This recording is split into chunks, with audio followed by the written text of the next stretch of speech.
Get right to it. Action. What's going on, Alamo City Movie Talk fans? As always, I'm your host, Ryan D. aka Ryan680. I'm Andrea, that Ange. And this is Alamo City Movie Talk, guys. Thank you so much for making us a part of your day. You know what to do, guys. Be sure to like, share, and subscribe to us on our Alamo City Movie Talk page. And thank you for making us a part of your day. But let's get right to it.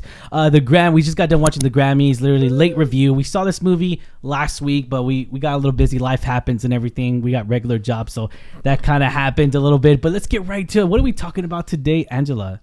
We have the pleasure of talking about Valiant One.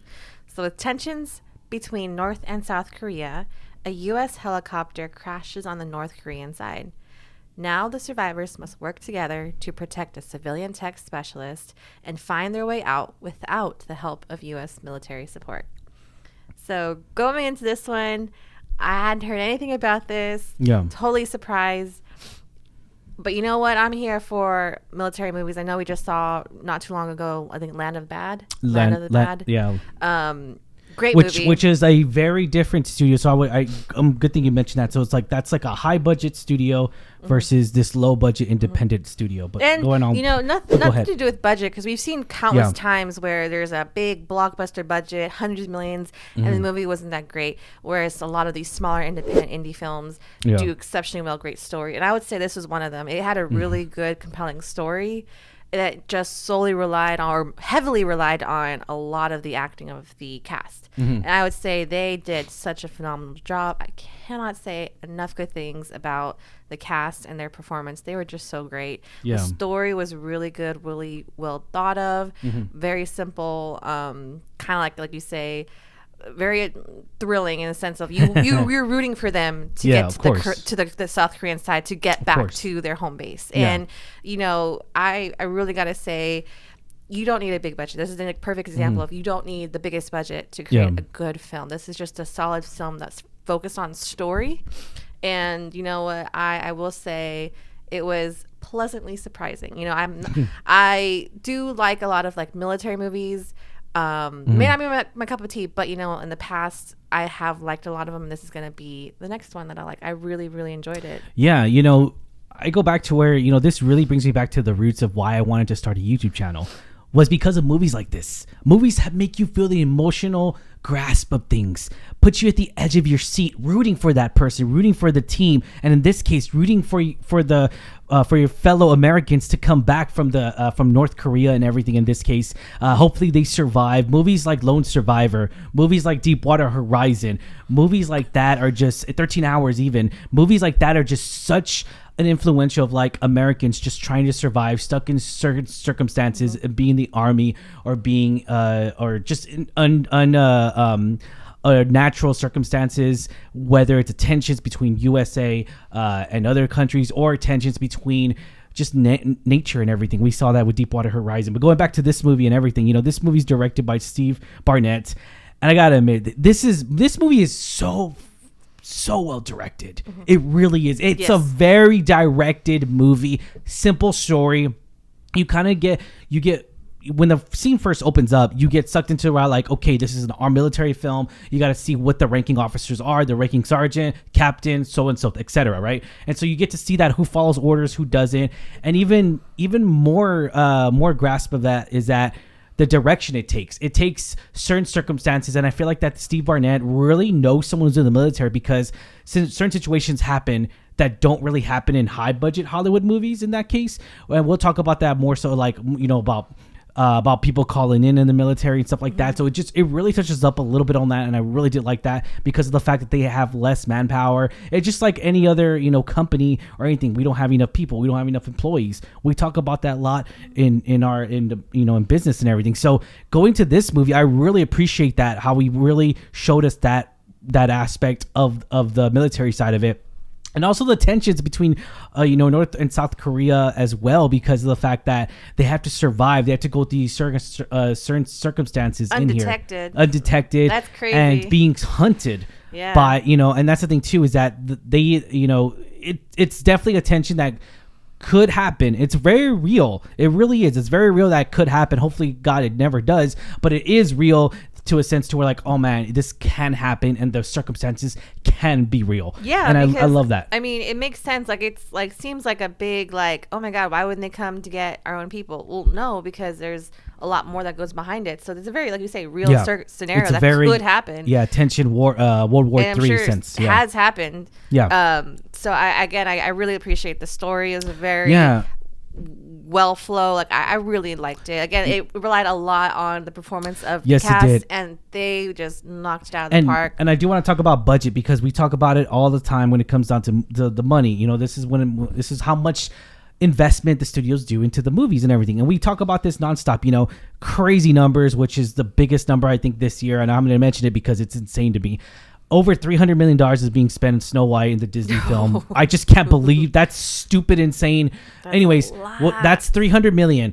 This movie, though, you could really... People say, like, oh, you can tell it's a low-budget film. In a way, yeah, you can. I'm not going to lie. You're going to tell. But at the same time, though, I feel like they spent every cent into the acting styles. That's when you rely solely on the actors, the emotional grasp, all the facial expressions. And I have to admit, just like I agreed with you, is Chase Stokes plays in here, and he is a great, great actor, man. He is really good. He's an actor that's well-known from The Outer Banks. I'd never seen that show. Stranger Things I did see when he came out in 2016. He had a small role, and then he came out in a Netflix film, which I wasn't a fan of. Uglies. It was okay. I wasn't a fan of that movie, but regardless, though, he did a good job in this movie, and he really was like, he really astonished me. I was like, oh God, this guy is really good.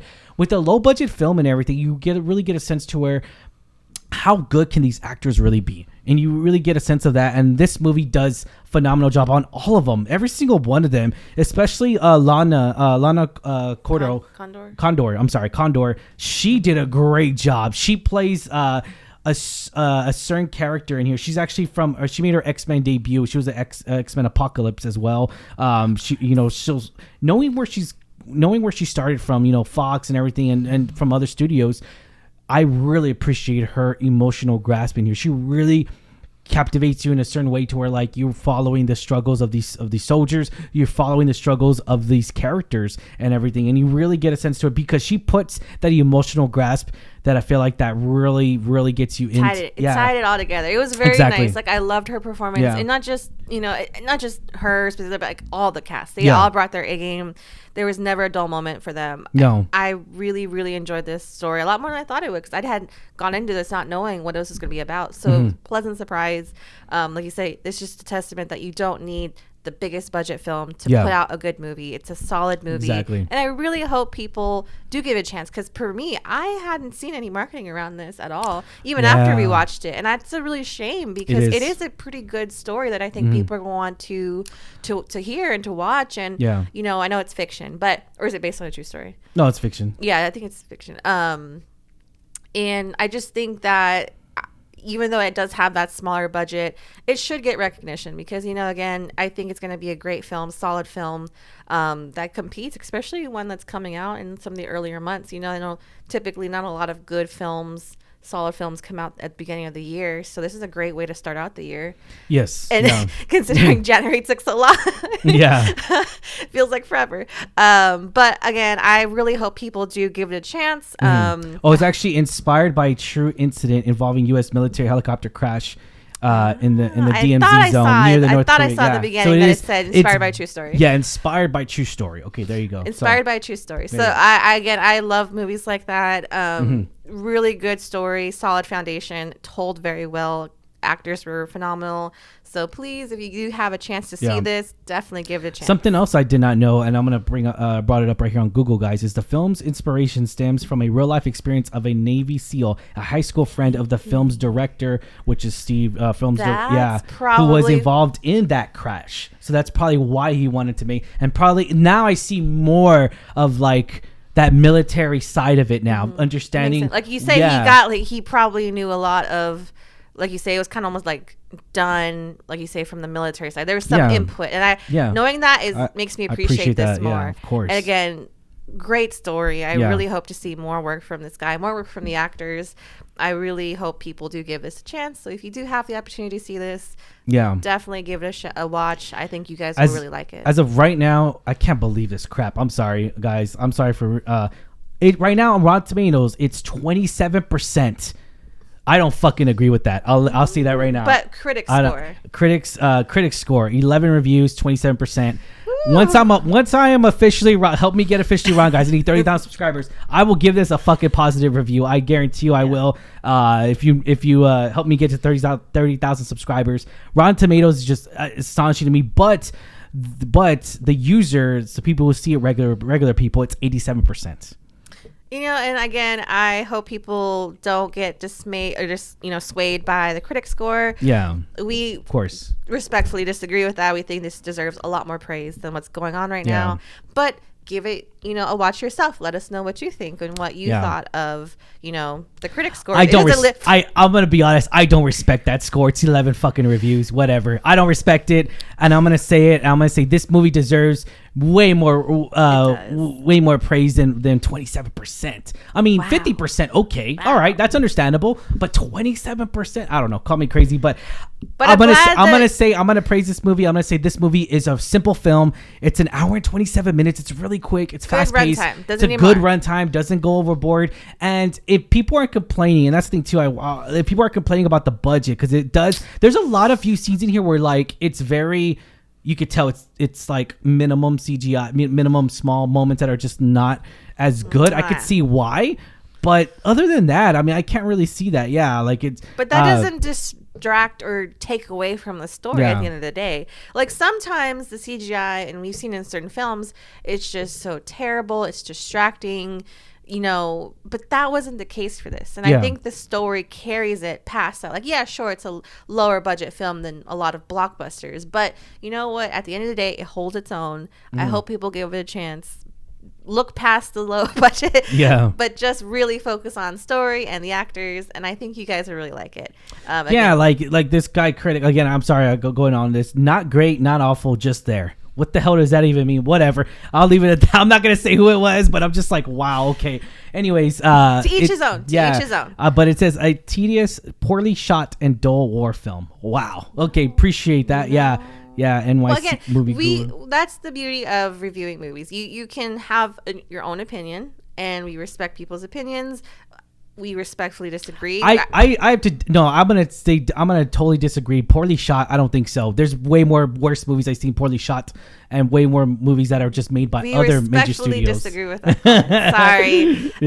But you tell us what you guys think. Yeah, let us know in the comments down below, guys. Let us know, what do you guys think? If you're gonna go check out Valiant One, I do recommend it. We do recommend it here. And let's go to ratings. What are you gonna give this rating, Angela? I'm gonna give it a solid 8 because again, it just boils down to a really good story. It's told very well, like you say. The direction was there. The flow was nice. Actors cannot say enough good things about them. So it was just a well-rounded film, and I do hope you guys give it a shot. So I believe it's a solid 8 for me. Yeah, I'm gonna agree with you. Same rating as well. 8 out of 10, guys. This movie is really solid film. If there's a movie out there, if you're like, Ryan, Angela, what should I go see right now? Well, question is, have you seen Wicked? Have you seen those? Because those movies are coming back to theaters again. What's happening right now because of the Oscars and everything? That's why Moana 2's in theaters. Mufasa, Nosferatu, other movies are in theaters right now. So if I was to tell you, if you're gonna go see if you want to see an action film, I suggest this one, not Flight Risk. I suggest this one over Flight Risk. Yes, I do. If you're looking for more hard, presence, comedy, one of them days. Wolfman was okay. I really enjoyed Wolfman, but again, it's a very slow-paced movie. So if you like movies like that, I do recommend that as well. But going back to this film, Valiant One, it's a really good, solid war film about tensions arising on certain circumstances. I'll leave it at that. But yeah, we definitely do recommend this movie, guys. And thank you so much for making us a part of your day. As always, I'm your host, Ryan D. aka Ryan 680. I'm Angela, that Ange. This is Alamo City Movie Talk, guys. You know what to do. Like, share, subscribe. Have a good one. See you at the movies. Latest.